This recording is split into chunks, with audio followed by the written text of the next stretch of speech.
बिस्मिल्लाहिर्रहमानिर्रहीम। अस्सलाम वालेकुम नाज़रीन, मैं आप सबको अपने चैनल पर खुश आमदीद कहता हूँ। नाज़रीन, आज की वीडियो में मैं आपको बताने जा रहा हूँ कि कौन सी दो चीज़ें पानी में भिगो कर खाने से मर्दाना ताकत कई फ़ीसद बढ़ जाती है। तख्लीकी काम में सच्चाई जितनी गहरी हो उतनी ही देर तक ज़िंदा रहेगा। करीब से देखो तो ज़िंदगी एक ट्रेजेडी है, दूर से देखो तो ये मजाक नज़र आएगी। वो दिन जो हंसी के बगैर गुज़रे वो एक बेकार दिन है। आपका नंगा जिस्म सिर्फ इन लोगों का होना चाहिए जो आपकी रूह में प्यार करें, और वो नहीं जो आपको इस्तेमाल के बाद छोड़ दें।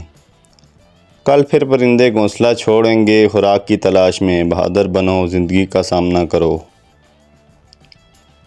काले चने पानी में भिगो कर रोज़ाना खाने से मर्दाना ताकत में बेपनाह इजाफ़ा होता है। तो वीडियो अच्छी लगे तो लाइक करें, चैनल को सब्सक्राइब करें। Thanks for watching all the friends.